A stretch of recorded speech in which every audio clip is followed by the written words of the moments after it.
Champions League semi-finalists. This is the first time that Arsenal have done this since 2009. We've spoken about creating your own history, but what does that mean to you all? It's massive. You know, I sensed it before I signed to the club that we was on an upward trajectory as a club, and you know, I felt it in the players we've got and the direction we want to go in. It's been tough in the Premier League because we lost out last year on a point. This year it slipped away from us, but in this competition we've done amazingly well, and this club's going to do special things over the next few years. We all fully believe it. We have full trust in this manager. He's unbelievable, and we've got players like him coming through, Ethan, other young lads who really want it as well. So we've got a real good mix, and look, like you said, semi-finals is massive for us, and we just want to take tonight in because we want to take it one step at a time. Now PSG next, who are an amazing team. Very much so. But what impressed you most about the way that Arsenal dealt with this game?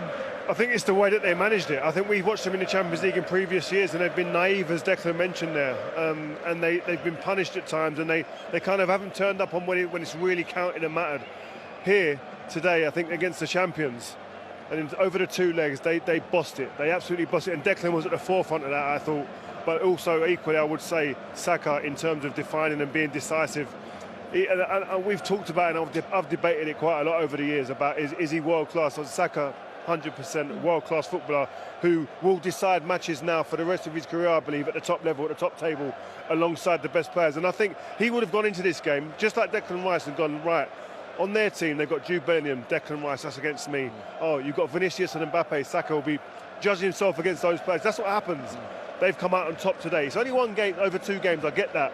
But it's a chance to go, right, I'm at the top table today, and I've actually sat here comfortably and overshadowed the people that were meant to be better or considered better than me. Yeah. Right, let's start talking, where am I? I think it's a great confidence boost. Do you know that the context we put it into, you know, without a striker, Havertz injured, Jesus out, Saka, 101 days or so it was to get him back. He gets back just in time, just 2 weeks ago, and he's performing like this. It's incredible. But the team performance really stood out, the low block, the two wingers, and I think Martinelli and Saka deserve a big mention because of, with the tenure for Arteta, they really have stood up for him, and tonight it was fitting that they scored the 2 goals. But look, this is an Arsenal team, some way to go, PSG next. Yeah, lovely, let's bring it on, but they're a very healthy team at the moment. Yeah. So Arsenal will go again. You know, they need to secure the Premier League. They want to do well in that to get back here again for next year. But this is a fantastic. Bold and brave to do it, and this is what I've tried to convey to my players, and they have to feel it. We did that in London. It happened, and now we have to do that in different contexts, and that's the beautiful thing of being in such a situation. Hello, Mikel. One question, maybe it's a little bit stupid, but why should you play to win when you are 3-0? Because it is the way in which we feel more comfortable and the way why we play football, to be better than the rival. And so that the chances we have to win are as high as possible. We try to understand what the opponent wants to do, where they want to bring the game to, and the closer we are to that, the closer we'll be to semi-finals. Hi, Mikel. Juan Mabadia for Notice Sports. A lot has been said about the team, about the comebacks, but how do you feel 24 hours before the game? And would you say that it's the most important game in your career?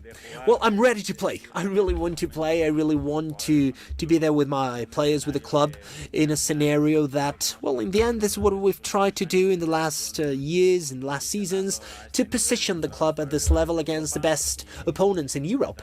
And we want to be better than them, and we want to be in the semi-final.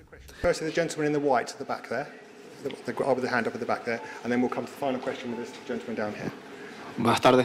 Hello, Mikel, for HSM Sports. First of all, I would like to ask if you feel under pressure for tomorrow, and second, if you feel comfortable in these contexts, knowing how important a day like tomorrow will be for your personal story. Well, the most beautiful days in the week are the days that when we play, when you feel that adrenaline, that will to compete. And this is why I love this profession. I love this job. And if I had to pick one of the scenarios that I like the most, it would be this one. So I'm really looking forward to doing it.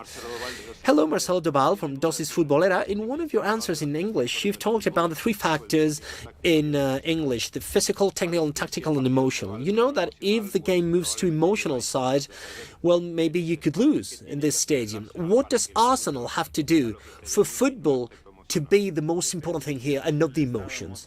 Well, it depends. If we have a positive mood and if they feel frustrated, maybe the game would be much closer than what we want to do.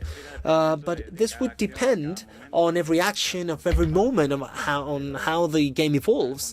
But in the end, the context of the results, especially at the beginning of the game, can't change that much because, as you've said, the game will be in opposite direction. Thank you very much. Cheers.